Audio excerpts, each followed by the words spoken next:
সেনাপ্রধান সেই যে বলেছিলেন যে আন্ডারমাইন্ড করলে বা আন্ডারমাইন্ড সেনাবাহিনী আন্ডারমাইন্ড হলে কেউ শান্তিতে থাকতে পারবে না, দেশে শান্তি থাকবে না। বা এবং মেজর জেনারেল হাকিমুজ্জামান সেই যখন ব্রিফিং করছিলেন এই পুরো প্রক্রিয়া সেনা হেফাজতে নেওয়ার, তিনি বলছিলেন যে সেনাবাহিনীর মোরাল এফেক্টেড হয়েছে। এখন সালাউদ্দিন আহমেদের বক্তব্য যে ভারসাম্য নষ্ট হলে সেটি আমরা এফোর্ড করতে পারবো না। ভারসাম্য নষ্ট হচ্ছে কিনা, আন্ডারমাইন্ড হচ্ছে কিনা মোরাল ডাউন হবার ফলে, এবং এতে আসলে শান্তিতে কেউ থাকতে পারবে না, এটা যে তিনি পরিষ্কার করেছিলেন সেনা প্রধান, সেরকম একটা পরিস্থিতির দিকে আছে কিনা।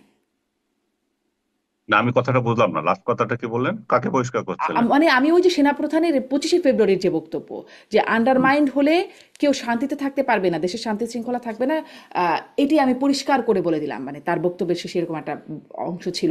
তো তার সেটা সেই অনেক বক্তব্য থেকেই আমি অনেকদিন আসলে। আগের বক্তৃতা, আপনি সেটাকে যদি এখন রিলেট করেন তাহলে হচ্ছে না।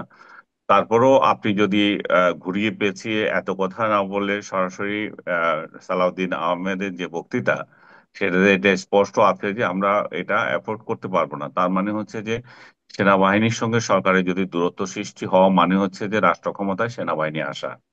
তো রাষ্ট্র ক্ষমতায় সেনাবাহিনী যদি এবার এই মুহূর্তে আসে, ইলেকশনের আছে আর 4 মাস, আমরা একটা প্রক্রিয়ার মধ্যে আছি, ইলেকশন এর মধ্যে আমরা আগাচ্ছি। এখন যদি আবার সেই জায়গায় প্রতিবন্ধকতার সৃষ্টি হয়, তার মানে ইলেকশন আবার একটা অনিশ্চয়তার মধ্যে পড়বে। এবং এই সরকার তখন, সেনাবাহিনীর এই সরকার তখন কয়দিন থাকবে? তারা কি 3 মাসের জন্য আসবে, না 3 বছরের জন্য আসবে, না ডক্টর ইউনূসের মতো মানে যখন ইচ্ছা তখন আমি ডিক্লার দেব কতদিন থাকবো, সেই সেই পরিস্থিতিতে পড়বে কিনা? তো এটা তো জনমনে একটা বিরাট আতঙ্ক। অর্থনীতির যা অবস্থা, আইন শৃঙ্খলার এখন যা অবস্থা, আইন আদালতের যা অবস্থা, সবকিছুতে মিলে তো মানুষের ত্রাহি ত্রাহি অবস্থা হয়েছে। মানুষ, আমি যেটা আপনাকে বলেছিলাম, মানুষ এত কিছু চিন্তা করছে না। মানুষ চিন্তা করছে একটা নির্বাচিত সরকারের হাতে ক্ষমতা হস্তান্তর। কারণ সবাই অপেক্ষা করছে এই নির্বাচিত সরকারের জন্য। কারণ নির্বাচিত সরকার যদি আসে, সে একটা বৈধ লাইসেন্স পাবে। সেই বৈধ লাইসেন্স হচ্ছে কিসের? সেই বৈধ লাইসেন্স চাঁদাবাজির, বৈধ লাইসেন্স আমাকে শাসন করার, বৈধ লাইসেন্স আরো যা যা করার। এখন তার কিছুই হচ্ছে না, এখন সবাই মাতাব্বর, সবাই রাজা। সেই রাজত্বে এখন চলা কঠিন হয়ে গেছে। সালাউদ্দিন আহমেদ এখানে তো তার বক্তৃতায় আরো একটা কথা বলেছেন।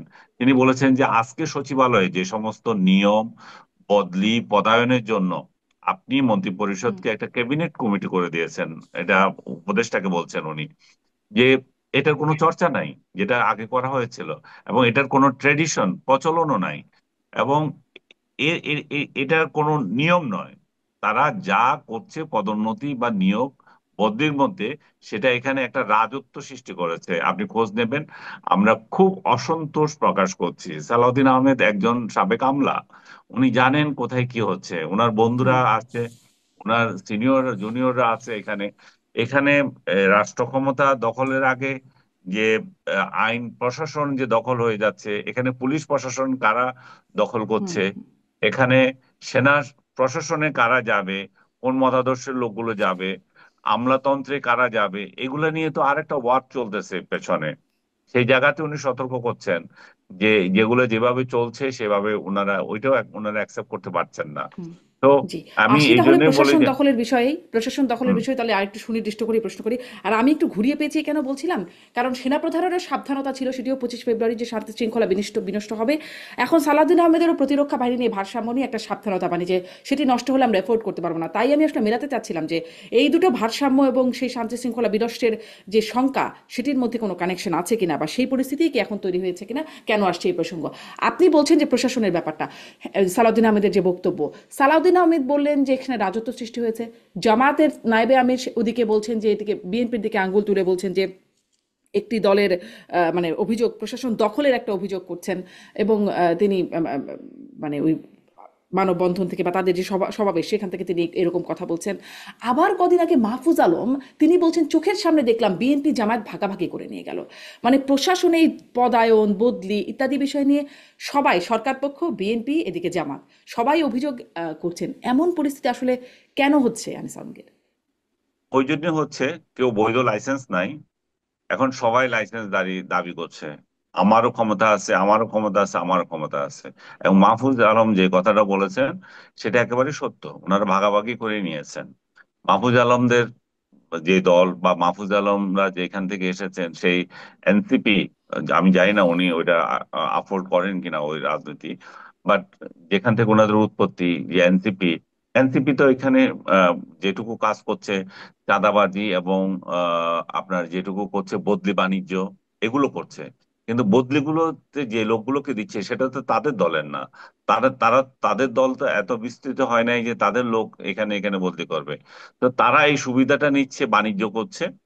আর এই যে লোকগুলো বদলি হচ্ছে সেগুলো হয় বিএনপি নয় জামাত। আর আওয়ামী লীগ যারা ছিল বা আওয়ামী লীগ বনা যারা ছিল তাদেরকে তো সাইড লাইনে ফেলে দিচ্ছে অনেক আগে। তাহলে তো এই তো ভাগাভাগি করার জন্য তো দুইটা দলই আছে। মাহফুজ তো ঠিক মতোই বলেছে, আমরা দেখলাম রাতারাতি এরা ভাগ করে নিয়েছিল। তো সেই ভাগে হয়তো কারো কেউ কম পাচ্ছে, কেউ বেশি পাচ্ছে, কেউ এগিয়ে যাচ্ছে। এটা নিয়ে ওনাদের মধ্যে গোলযোগ, এটা নিয়ে ওনাদের মধ্যে এখন কে বেশি পাচ্ছে কে কম পাচ্ছে সেটা ওনারা জানেন, কারণ লোকগুলো ওনাদের। হুম।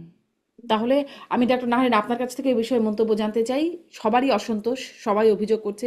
আজকে সালাউদ্দিন আহমেদ অসন্তুষ্টির কথা বললেন সরাসরি। সেদিন নায়েবে আমির জামাতের তিনি বললেন প্রশাসন দখল করে নিচ্ছে। এখন আমি যদি এটাও জিজ্ঞাসা করি যে অন্ততপক্ষে জামাতের নায়েবে আমির এবং মাহফুজ আলম তাদের যে বক্তব্য, মাহফুজ আলম বলছেন চোখের সামনে বিএনপি আর জামাত ভাগাভাগি করে নিয়ে যাচ্ছে, আর নায়েবে আমির বলছেন তার কাছে কণ্ঠ রেকর্ড আছে যে উপদেষ্টারা এই প্রশাসন দখলে মানে কোনো একটি দলের দিকে বিশেষ করে ইঙ্গিত করছেন, বিএনপির দিকে, যে প্রশাসন বিএনপি দখল করে নিচ্ছে। এখন একজনের কাছে কণ্ঠ রেকর্ড আর একজন চোখের সামনে হচ্ছে, আপনার কাছে কোনটা সত্য মনে হচ্ছে নাকি আরো অন্য কিছু আছে, আবার বিএনপি অসন্তোষ জানাচ্ছে? জি।